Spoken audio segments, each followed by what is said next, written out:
Welcome to Mainland Television Regional News. I'm Graham O'Brien, and this week's news roundup: free trade follows nuclear free path, Trafalgar Centre views, grey power rules, and much more. In 1983, Nelson people asked their council to adopt a resolution to make Nelson nuclear free, a call that was taken up by councils around New Zealand, with results Kiwis are known and respected for by people around the world. In 2013, the people of Nelson again used their freedom of speech rights and local democracy to stand up against what many believe will threaten the very sovereignty that allowed us to be nuclear free, asking Nelson's full council to adopt the People's Resolution concerning the Trans-Pacific Partnership Agreement. This trade agreement is being negotiated in secret between New Zealand, America and 9 other Pacific Rim countries.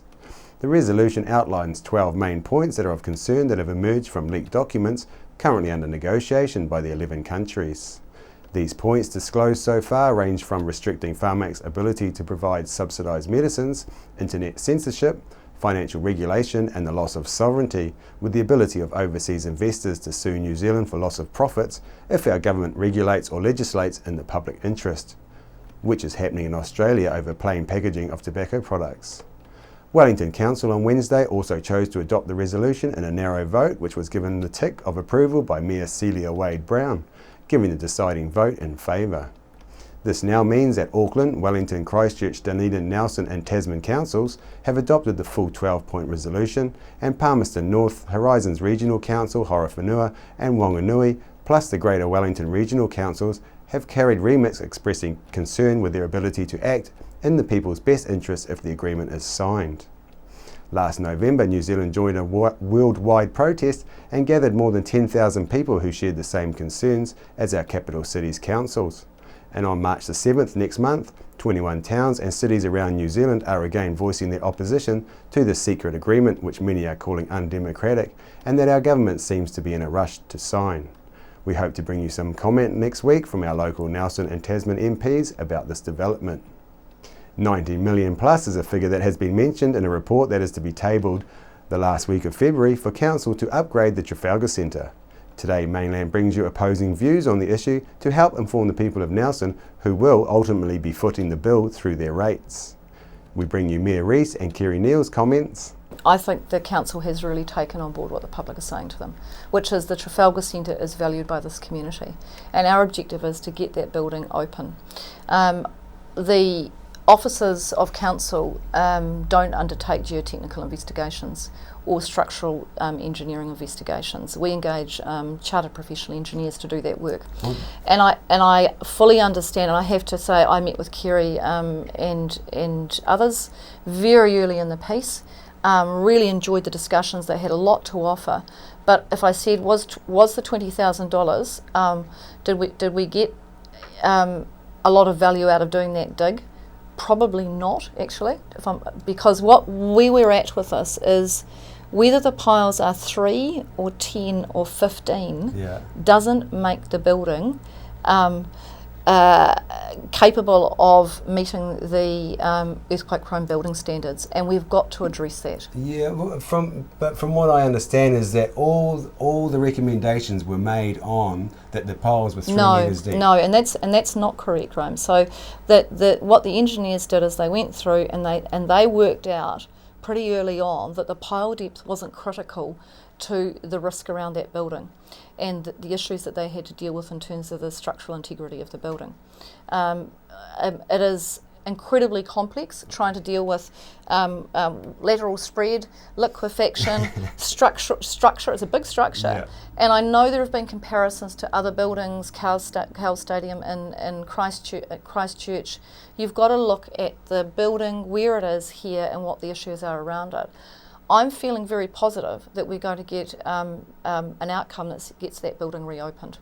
But I have to say, Council sat in that meeting for a very, very long time, and we really tested out whether we would have to close the building or not. Yeah. Before we closed it, I'd already had cancellations from Nelson Melba Institute of Technology, who had decided that they wouldn't hold the graduation there because the University Council would have done exactly as we did and said, we'd be culpable here.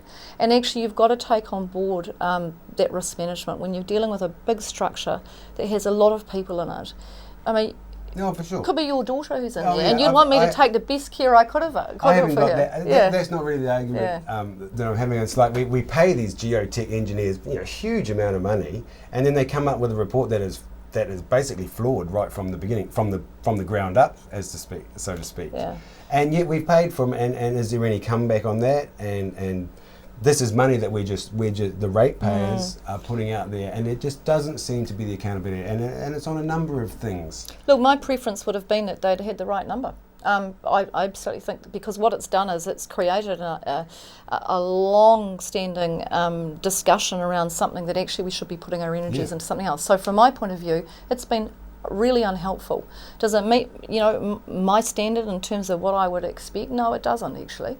I've said, well, I think one of the things that from a geotech engineering point of view is what they were looking at is saying that's not a critical factor, but what everyone needs to be doing in this stuff is they need to be thinking about the audience and who's hearing that information. And often what happens is if you make an error in one thing, the assumption is that the whole thing is flawed, and it's not. But it creates a whole lot of energy focused in the wrong direction. And so, those things are important. Yep. They may not be critical to what the outcome is, but they're all important. Yep. Kerry Neal, thanks for coming back again. Trafalgar Centre, you've had a look at what the Mayor says about it. Can you please give us your take on it? Yeah, very interesting. I felt that she touched on quite a lot of very important issues. But particularly this one that they're stuck on over the depth of the foundation. Now, there's a fair bit of spinning going on. I'm not sure where it's coming from, but the reality is that they are now attempting to convince themselves and everybody else that the depth of the piles would not matter. Now, this is getting a bit like the organ grinding thing with the monkey, but we have to keep stressing the point that they have shifted from not understanding the details of the job to now trying to cover for the inadequacies by stating that it wouldn't really matter what depth the piles are. Now, in high technical terms, they've got a point, but in terms of the building we're talking about, it's garbage. Very appropriate. There is garbage for the first 3.8 metres on that site. It's not actually organic, but it's not the best of material. Consequently, they went through it down to what engineers would term competent material, in other words, good material, at the required depths. We know that now. To suggest that the 3 metre depth, which would still be in the garbage, is irrelevant is not a very good way of trying to spin your way out of this issue, all right? So they have to accept that was the basis of where the problem started, just as you pointed out in your interview with Mayor Rachel. We've now got a situation where they're trying to claim that first 3 or 4 metres is all going to shift sideways in one solid block and pull the building apart. Well, we better leave this planet if that's going to happen. They've suggested that it'll flow into Saltwater Creek and expose the foundations, and it'll all shear off. Fairly self-explanatory. To suggest that would happen with that very substantial foundation under that building is not acceptable to practical people. So here we are right at this point of another report being presented to Council tomorrow, Thursday the 26th, which I have read, and I'm very concerned now that there is a likelihood of a major financial blowout in an attempt to cover for what has been deemed by us to be, by the team, my team, to be incorrect. But we live in a world where people have difficulty pulling back from their position, and we're in this mess, coupled with the fact that we now live in this era where health and safety is a priority. Consequently, the likes of the timber stairs from the stadium floor to the mezzanine have been deemed too steep, which clearly means they've got to come out and be rebuilt. There is no disabled access to the top floor. The lighting's not up to scratch. The emergency procedure items are not up to current standards. Where does it stop? It stops at a figure in that report of $19 million. So, you know, to round this off, we're now in another phase of this, of saying, well, you either get the lawyer to back off from where he claimed the building was likely to suffer a catastrophic failure based on bad information, get him to pull back from that in writing and accept that they got it wrong, and then address where we are. The National Grey Power Federation, in further developments this week, has accepted that the Nelson Branch Committee, headed by Kevin Gardner, is legal, and that their decision to pull Neville Mayall's membership is in accordance with the rules of the association. It would seem that until the AGM takes place in a few months' time, the locks now have no reason to be changed again. We asked Neville Mayall for his take on this latest development. Okay, Neville, thanks for coming in this morning. I know you must be a busy man at this time and everything that's going on. We've just got you in today to hear your comments. The National Federation, well, as I understand it, the National Federation has come down and they've played a part in the affairs of the running of the Nelson Grey Power. Now, you have some disagreement with that, and can we have your comments, please? Certainly. Thank you once again, Graham, for the opportunity to explain the situation. Yes, from the outset, Nelson Grey Power Association is an incorporated body. It's an independent, autonomous organisation. The relationship it has with the New Zealand Grey Power Federation is one where we are one of 63 associations that link back to the Federation.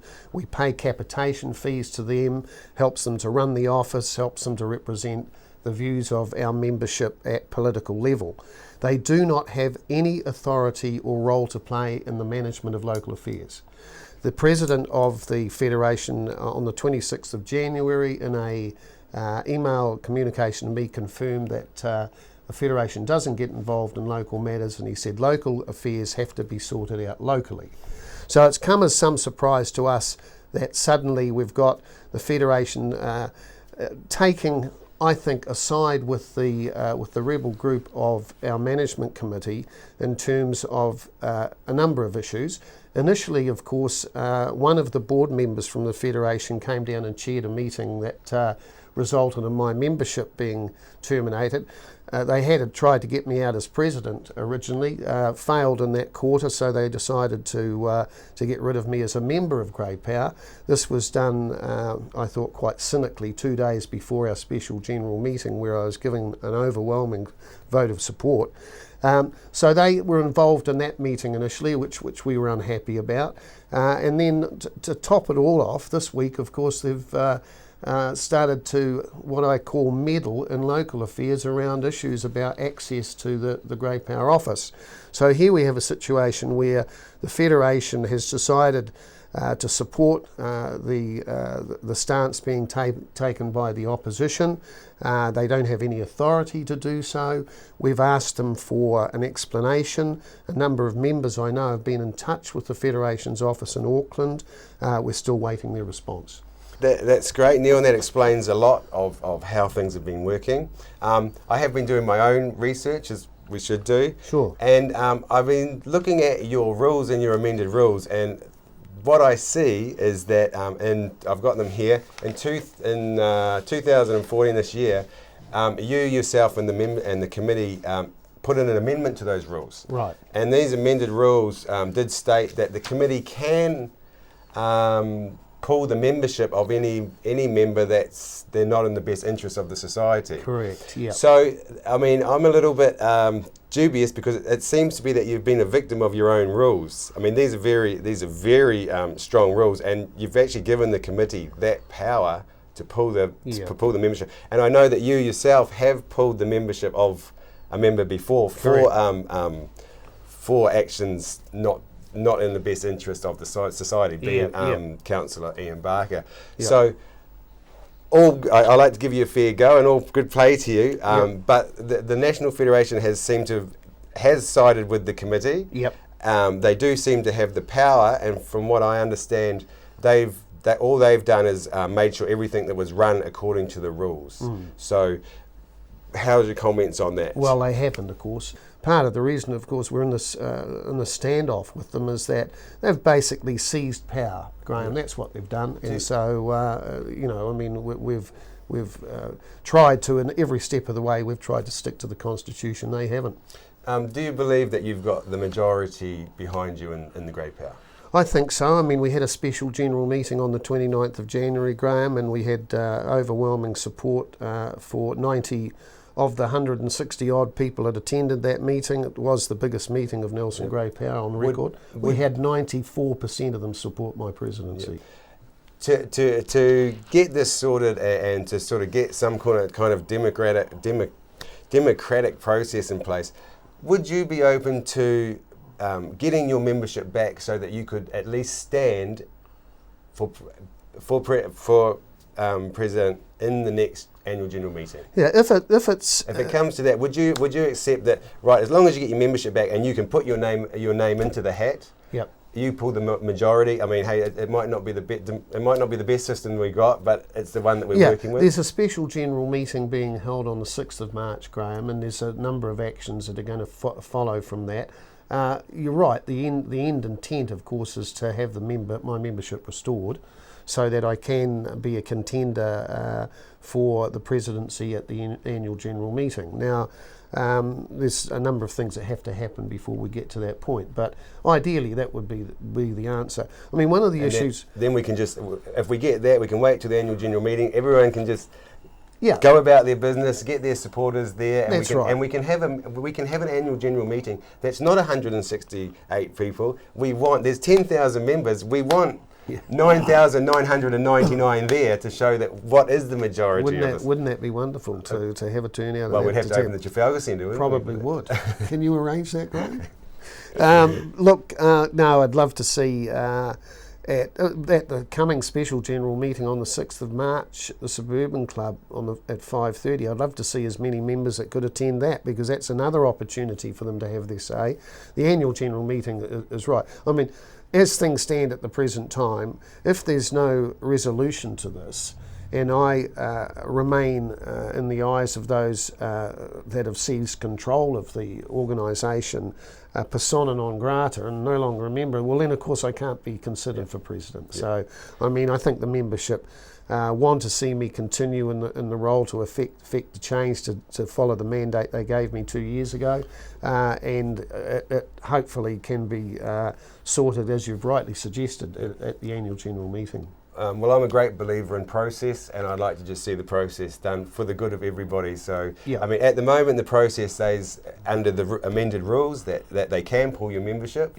I don't think that's a very good rule was put in there. That's too much power in the hands of too few. But let's just try to get to the AGM. And let's get the members there and sort it out. I think the best way possible. And let's hope that that's where it ends up, Graham. I think at the end of the day, the membership have that opportunity to make the decision, not just for my role, but for all the officers of the association, plus members of the management committee. That's at that point decisions can be made, and then hopefully we can look to repair a lot of the damage that's been done in terms of how Grey Power is seen as an organisation, and get on with the job of moving into a brighter future. Okay, well, thank you very much for your comments and your time. Thank you once again, Graham. Cheers. Woody Woodward's the carver who created an artist centre at the entrance to the Abel Tasman in Marahau, which has been in operation for 18 years.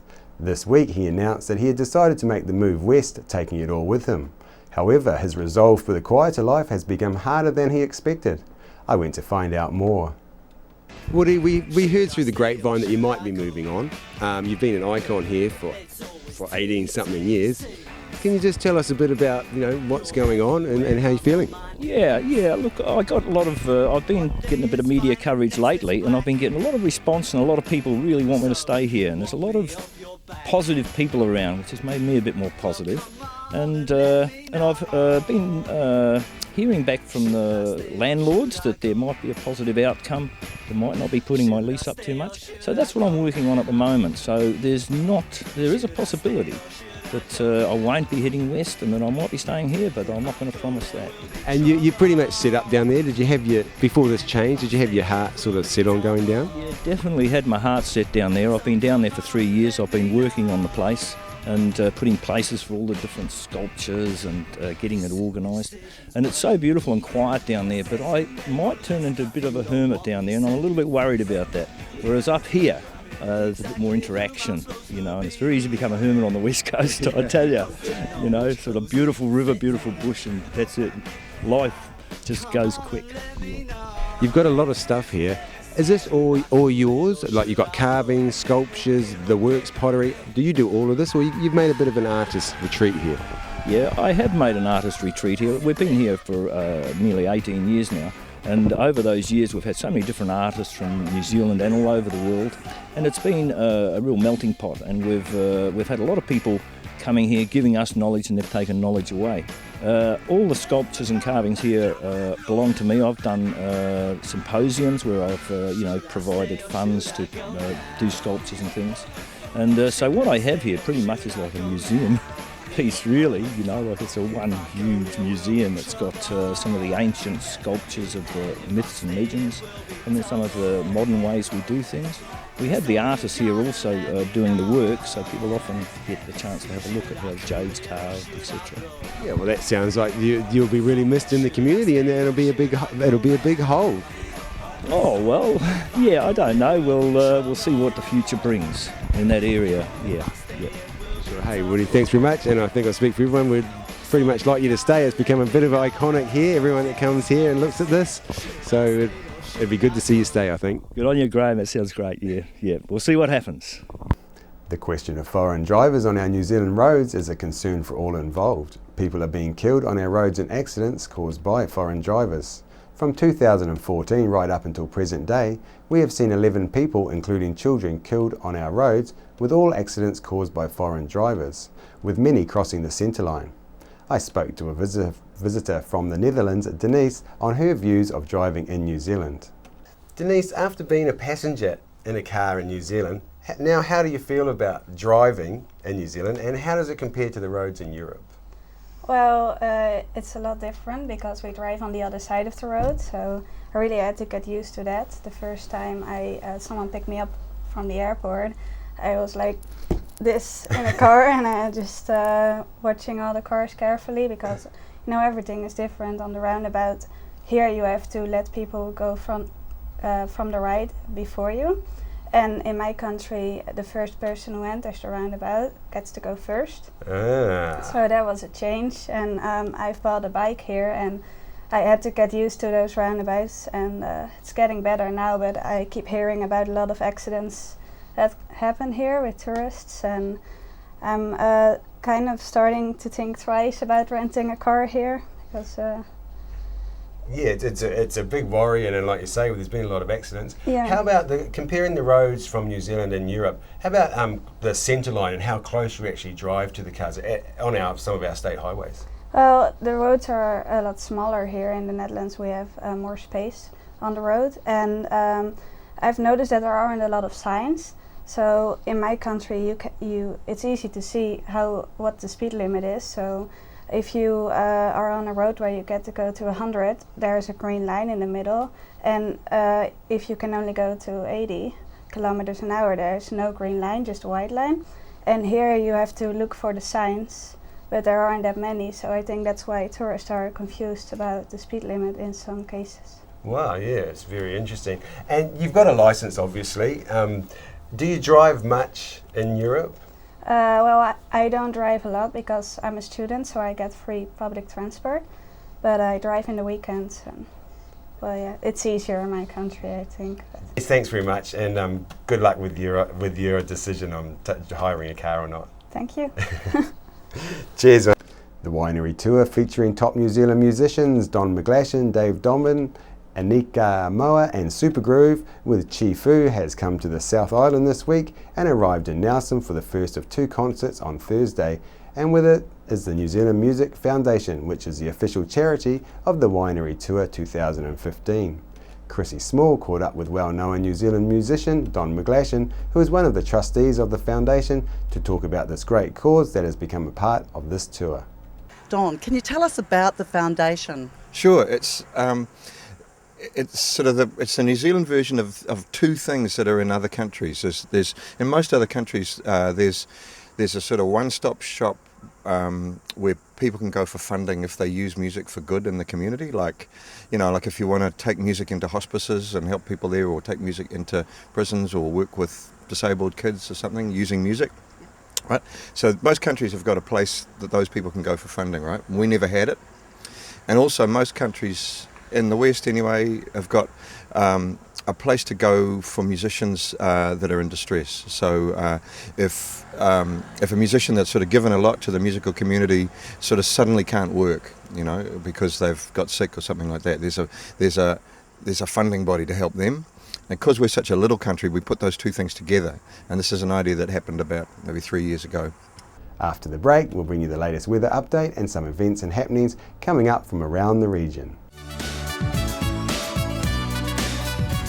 Hi, I'm John McMillan at the Nelson Power Tool Centre. We have great prices on all the top quality brands of power tool. Tools and equipment at our showroom, 146 Tahunanu Drive in Nelson. The Nelson Power Tool Centre, the specialists that stand behind and service what we sell. O2B Healthy. Lifestyle, diet and exercise, complemented with quality supplements, can provide you the insurance vital for your natural health and well-being. With over 10 years professional experience making some of New Zealand's most trusted nutritional supplement brands, visit the O2B Healthy factory outlet in Wakatu Industrial Estate. Over 200 supplements to choose from, free on-site parking, no middleman. O2B Healthy. Caring for you naturally. Why would you want to pay as much as $1,000 for a single bed mattress when you can buy a high quality locally made mattress like this for as little as $220? And a queen size mattress could cost you in excess of $3,000, but at Nelson Beds you could have a mattress like this as low as $425. So why would you go out and spend a fortune on your child's bedroom when you can come to Nelson Beds and buy a complete single mattress and base set, a 7-drawer Scotch chest, a headboard and a 3-drawer bedside cabinet for as little as $979? So call and discuss our custom manufacturing options and local after sales service at Nelson Beds, Nelson's only bedding manufacturer. We're the team at Jaycar, right here in Nelson, 120 Hardy Street. Our shop is full of electronic items, including security alarm systems, electronic components, solar and power, electronics, toys,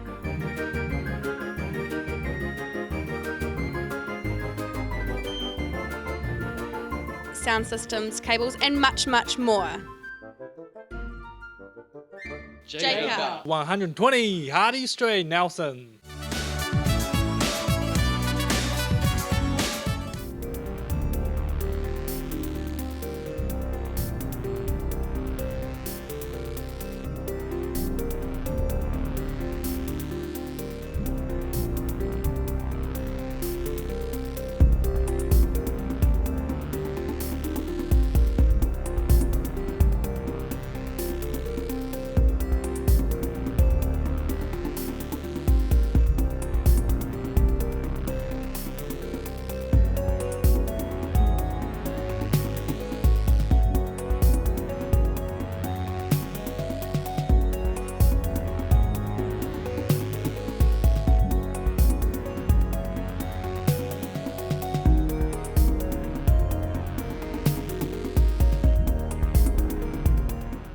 On behalf of the team here at Mainland Television News, thank you for joining us, and we'll bring you the latest news and events from around the region again tomorrow.